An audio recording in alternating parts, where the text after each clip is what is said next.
dammaqaa waggaa sadii halkanii guyyaa utuu gargariin kutiin imimmaayini akkan tokko keessan gorsaa ture yaadadhaa.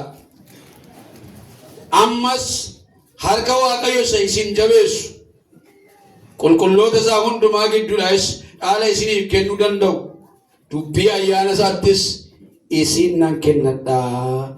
Ameen. Sagalee Waaqayyoo dubbii Waaqayyoo yeroo Waaqayyo nuuf kenne keessatti kan nageenyu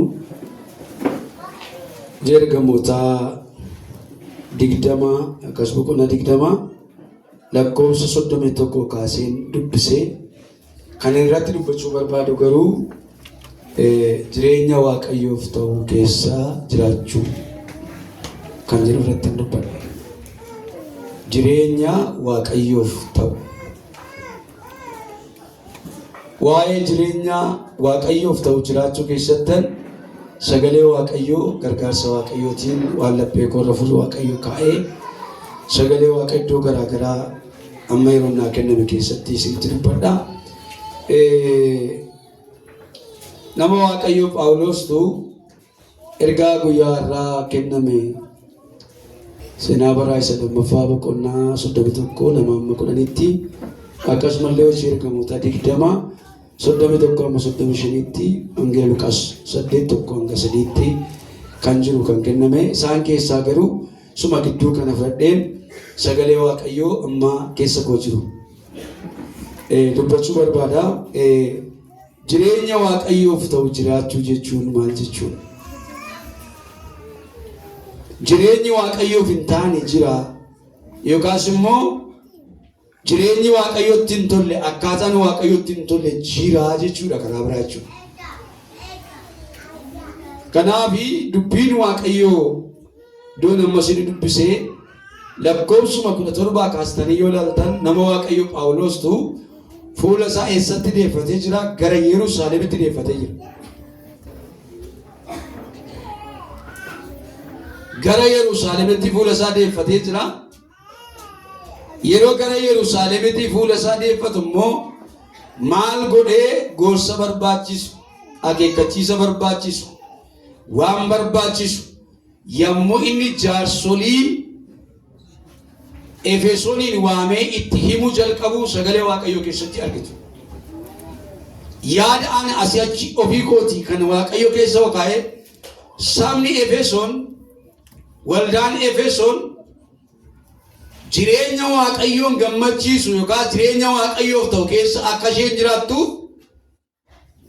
namni Waaqayyoo Phaawulos yeroo inni gorsa barbaachisu kennuudhaaf isaaniin waamu dubbii Waaqayyoo keessatti argitu.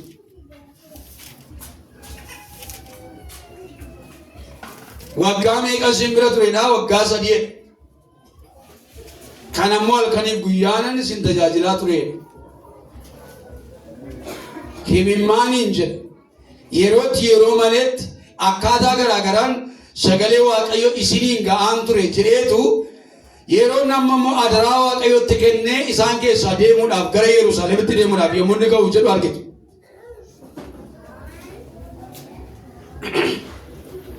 Ilaalaa gaa dubbiin Waaqayyoo sagaleen Waaqayyoo Phaawulos Milxoositti nama ergee jaarsolii waldaa Efesoon ofitti waamsiseera. Kottaa jedhee waame. Erga waamee booda waan isa keessa jiru itti himuu jalqabe. Maaliif laata yoo jettan seenaa waldaa Efesoon hojii ergamootaa boqonnaa 19 keessatti argitu. Seenaa waldaa Efesoon ergaama Phaawulos warra Efesoonitti barreesse keessaa baay'ee isaa arguu dandeessu. Iddoon waldaan Efesoon jirtu rakkisaadha waan ta'eef naannoon sun rakkina waan qabuufi karra hoolota Waaqayyoo kanas waldaa Waaqayyoo kanas saba Waaqayyoo kanas yommuu inni gorsa barbaachisu isaaniif kennu dubbii Waaqayyoo nutti hima jechuudha. Waa'ee warra Efesoon duwwaa dubbatee dhaabamini sagalee Waaqayyoo iddoo kanatti nutti sin dubbata. Waa'ee jarreen sanaa duwwaa akeekkachiisa isaanii kenname duwwaa dubbatee dhaaba otoo hin taane har'asimmoo waaqayyo anatti isinitti akkani dubbatu dubbii waaqayyo akkani gara keenya dhufaa jiru hubachuu dandeenya jechuudha. Kanaaf namni waaqayyo kun yommuu dubbatu akkamitti isaan gidduutti imimmaan dhangalaasaa boo'aa ofiisaallee fayyadaa ofiisaatillee waan argatuufillee ofiisaa tajaajilaa namoota wajjin jiran illee tajaajilaa akkani ture akkamitti gatii kaffalee Efesoon keessatti hojii hojjechaa akka ture sagalee waaqayyo dubbii waaqayyo munni haasa'u sagalee waaqayyo keessatti argina jechuudha. Akkana jedha jaarsolii sun gara isaa dhufnaan ergan gara kutaa biyya Isiyaa kana dhufee jalqabee yeroo hundumaatti bitti akkan akkasiin gidduu ture ofiima keessanii beektu akkamittan isin gidduu ture hin beektu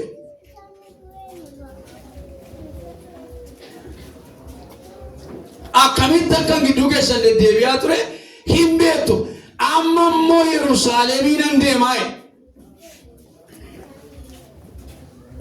saba kana maal gochuu barbaada tiksitoota ishii maal gochuu barbaada akka isaan maal ta'an akka isaan dammaqan akka isaan maal ta'an akka isaan karra hoolota waaqayyo eegan akka isaan maal ta'an akka isaan jabaatanii amantiitti sagalee waaqayyootti jabaataniif yommuu inni gorsa barbaachisaa isaan eegan argite. Waldaa kiristiyaanaa gorsi hin barbaachisaa jettan hin barbaachisa. Efesoon keessa bara sana rakkina baay'eetu jira. Har'a immoo addunyaan keessa jiru keessa rakkina baay'eetu jira. Efesoon keessa waaqa tolfamaa Artemis Diyaanaa jedhamtu jira. Bara nuyi ammaa keessa immoo waan baay'een jireenya hafuuraa namaa attaakii kan godhu amantii namaa attaakii kan godhu eegoorra godhu kan karaatti hambisu jireenya hafuuraa namaa kan miidhu jireenya amantii namaa kan miidhu waan baay'een addunyaa kanarra faca'anii jiru. Yoo garuu sagalee waaqayyoo dhageenya jireenya waaqayyoof ta'u kee jira.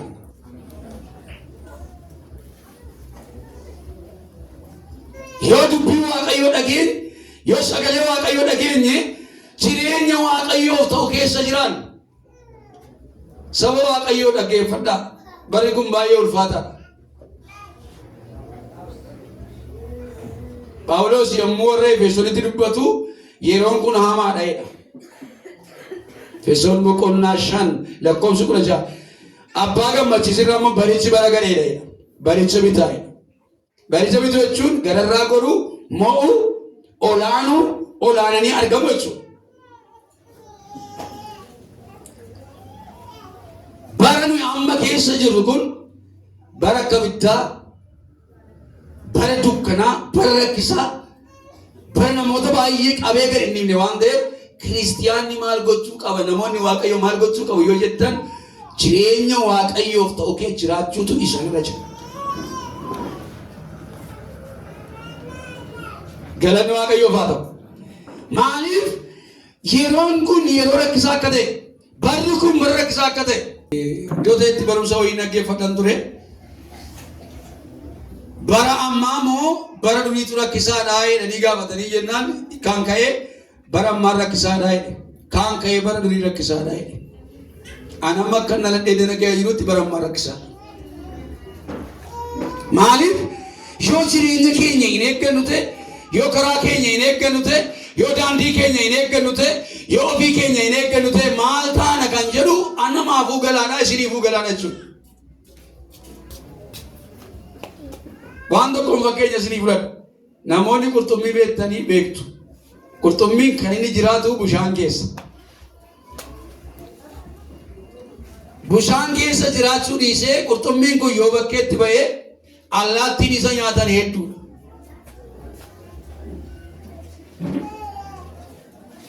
Yoo inni bakkeetti ba'ee iskaavenjeroonni isa nyaatan bineensonni isa nyaatan naannoo magargara isaa jiru fagoo hin jiran. Kanaaf maal gochuu qaba qurxummiin kun galaana sana keessatti of eeggachuu qaba achi keessa jiraachuu qaba. Waaqata achi keessa kaa'e waan ta'eef. Kiristiyaanni maali? Kiristoos keessa jiraachuu qaba jechuudha. Namni waaqayyoo maali? Kiristoos keessa jiraachuu qaba jechuudha.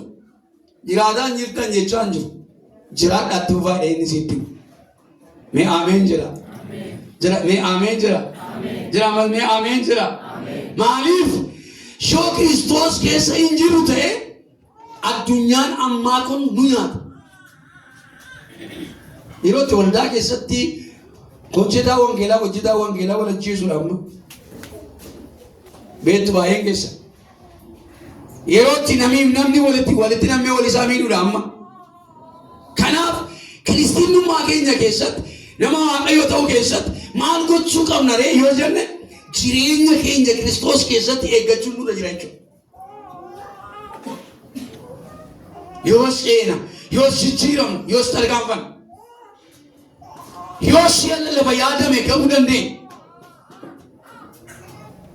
Yoos isa waaqayyo nuuf akeeke gaarii waaqayyo nuuf akeeke sana bira ga'uu dandeenya. Kanaaf namni tokko jireenya waaqayyoon gammachiisu jiraachuudhaaf maal gochuutu jira? Isa jalqabaa fedha waaqayyoo beeku. Namni dubbisa sagalee waaqayyoo keessa Qolaasaayis boqonnaa 1:9.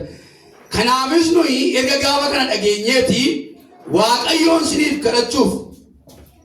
kadhachuu inni fedha waaqayyoo hubattanii ogummaa hundumaan qalbeeffannaa hafuura qulqulluun kennuunis akka guutamtan waaqayyoon isiniif kadhanna.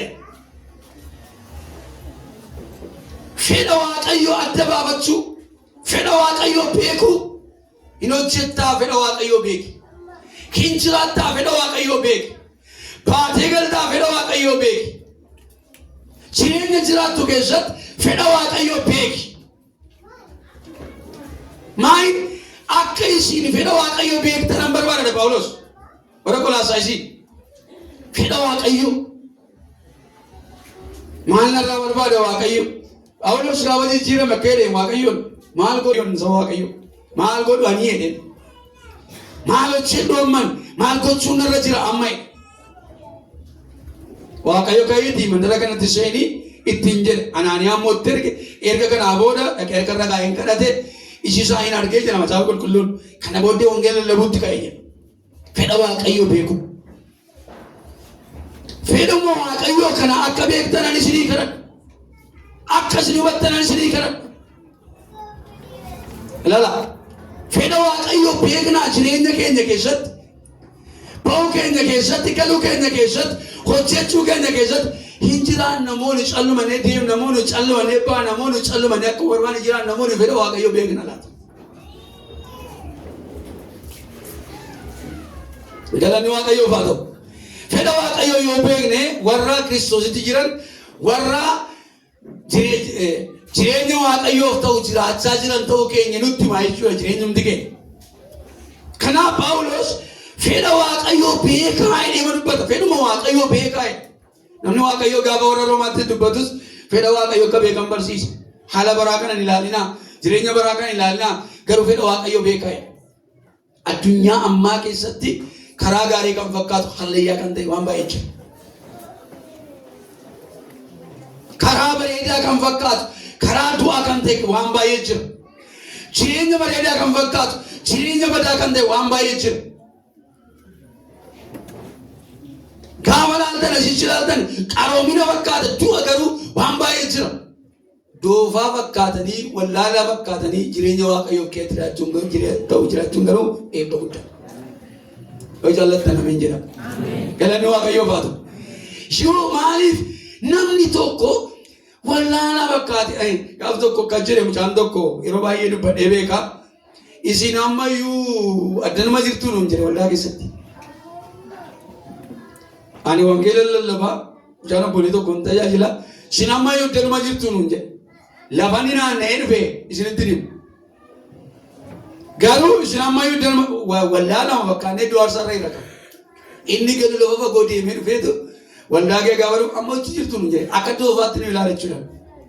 Mee harka walii kee qabe kiristiyaanii doofaa miti jedhaanii. Jira akka inni riisisti nama godhu beekaati kiristiyaanii doofaa miti jedhaanii. Kan akka kiristiyaanaa qaroomaan hin jiru. Kan akka nama waaqayyo wajjin jiraatu qaroomaan hin jiru. An dhuguma lalla.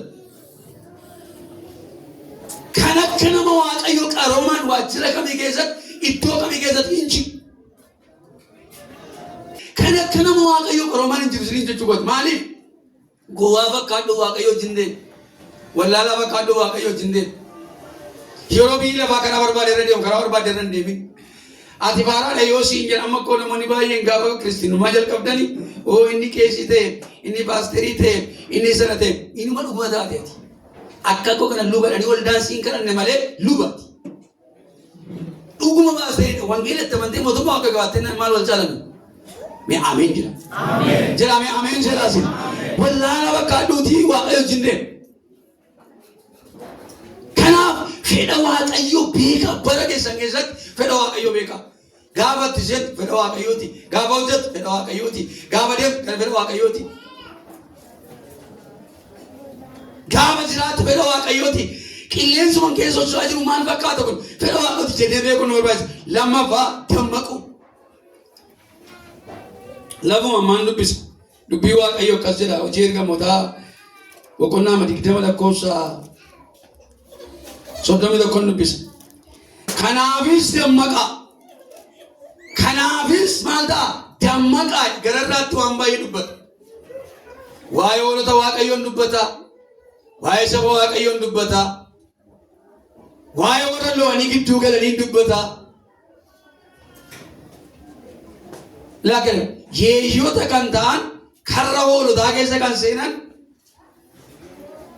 kan nam tokko bira ga'uu hin dandeenye lo'anii gidduu galanii ru'e. Sayyuu maal jira? Hoolota waaqayyoo karra keessatti hin hambisamne. Angitu isin immoo maal godhaa? Of eeggadhaatii karra hoolota waaqayyoo maal godhaa? Eegaa. Waa'ee walii eeguu kana irratti jaarsolii waldaa duwwaa miti. Walii keessan eegaa waldaa. Hojjeta wangeelaa duwwaa miti walii keessan eegaa.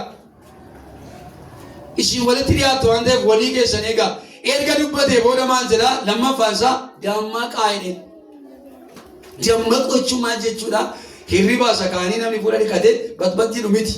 Dubbiin kun.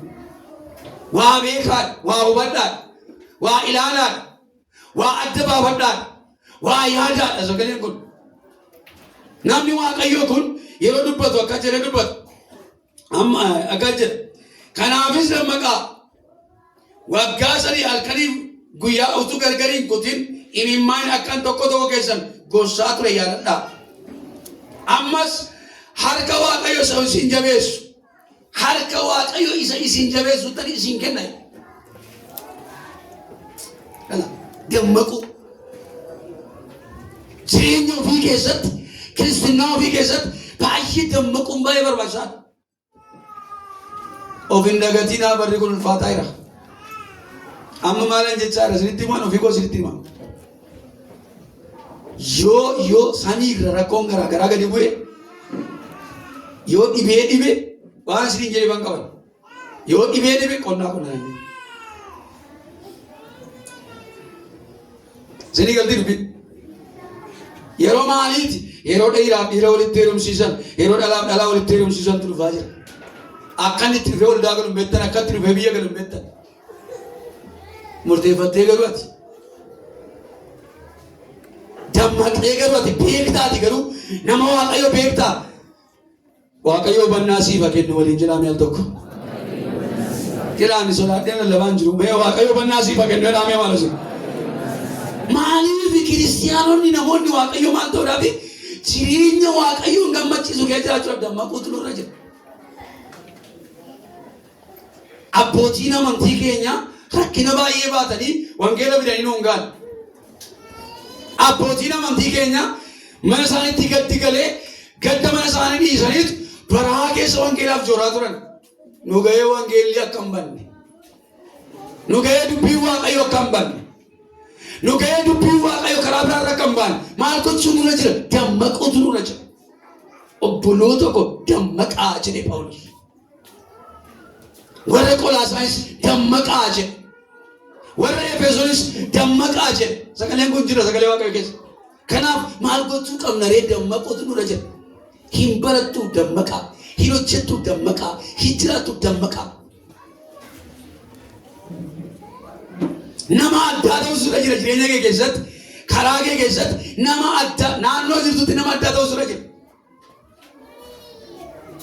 Waaqayyootu Israa'el gidduutti mul'atee addaddummaa uumee lama isaafi. Garuu ati kiristiyaanummaa keetiin nama addaa ta'uu irra jira. Kaayyoo keetiin nama addaa ta'u sirra jira. Jireenya jiraattuun nama addaa ta'u sirra jira. Kanaaf Phaawulos yaa saba Efesoon ani isin gidduudhaa jedheetu erga kan dubbate booda adaraa keessan dammaqaa. Ameen. Galanni Waaqayyoof haa ta'u. Iddaan suudhaan maal gochuun nurra jira yoo jettan iddaan suudhaanii jireenya Waaqayyoon gammachiisu. Jireenya Waaqayyoon gammachiisu kana keessatti nan dubbisame Filiphisiiyuusiin dhaqee. Akkamitti jireenya Waaqayyoon gammachiisu jiraachuu dandeenye akka jira. Filiphisiiyuus boqonnaa 4 nan dubbisa lakkoofsa 8 kaasee ammas yaa obboloota ko waanuma dhugaa ta'e waanuma ulfina qabu waanuma qajeelaatti lakkaa'amu waanuma qulqulluu ta'e waanuma jaallatamaa waanuma gurratti tolu waanuma gaarii ta'e waanuma galatti qabu yaada waanuma maalet yaa obboloota ko jedha waldaa Filiphisiiyuus. Yaa obboloota ko maal godhaa waanuma dhugaa ta'e dhugaa waanuma maal ulfina qabu eenyu duratti Waaqayyo duratti jechuudha. Qajeelummaan eenyu duratti Waaqayyo duratti jechuudha. Waanuma jaallatamaa eenyu duratti Waaqayyo duratti jechuudha. Waanuma qulqulluu waan gaarii ta'e eenyu duratti Waaqayyo duratti jechuudha. Yaada jedhee dubbata. Jireenya Waaqayyoon gammachiisu. Jireenya Waaqayyoon gammachiisu kee jiraachuu. Jireenya gooftaaf ta'u kee jiraachuu. Iddaan suudhaanii maal gochuun nurra jira? Karaa isa dhugaa fo'achuu. Karaa isa dhugaa. Karaa isa jireenyaa. Karaa isa ta'u. Ani manni koo Waaqayyoon waaqessina garuu isin kan waaqessan beekaa jedhanii Waaqayyo yaasu. Ani manni koo jechuun Iyyaasuun maaliin murteeffate waan sana kan jedhu dhaqaa ilaalaa sunumti. Iyyaasuun 20 lakkoofsa 3 gaafatanii gaafa ilaaltan Waaqayyoon sodaadhaa. Amanamummaa guutuudhaan Waaqayyo hojjedhaa. Waaqayyo hojjechuun yoo cubbuu isinitti fakkaate kan hojjettanii beekaa ani manni koo garuu Waaqayyoon waaqessina. Obboloota koo fo'annaa ofii beekuun baay'ee barbaachisaadha. Namni Waaqayyo Phaawulos Xiimotewositti gaafa dubbatu immoo yaa nama Waaqayyo garuma itti gortu beekee garuma itti gortu beeka. Gara itti goran beekuun salphaa miti. Fo'annaa ofii beekuun salphaa miti. Gara itti goran hubachuun salphaa miti. Bara ammaa kana waan garaa gara namaa dhufa waan ta'eef gara itti goru garuu Kiristiyaan beekuun akka irra jiru dubbii Waaqayyoo dhugaa dhugaa. Itti aansuudhaanii waan booddeetti hafe yaaduu dhiisu waan kaleessaa waan gaddaa waan darbe. Namni Waaqayyo Phaawulos amma garuu Kiristoosiif jedhee wanta bu'aanaaf qabatu ture hundumaa akka waan gatametti lakkaa'e. Waan kaleessaa harkisuu dhiisu Isaayaas immoo maal jedha? Maal jedha Isaayaas immoo inni sun darbeera amma Waaqayyo garuu waan haaraa godhe. Waan kaleessaa yaaduu dhiisu jireenya kaleessaa yaaduu dhiisu gara fuulduraatti immoo deemuudha. Kanaaf obboloota namoota Waaqayyo maal gochuun nurra jira? Jireenya Waaqayyoon gammachiisu kee jiraachuun nurra jira. Jireenya Waaqayyoon gammachiisu kee jiraanne garuu humni keenya bareedaa ta'a.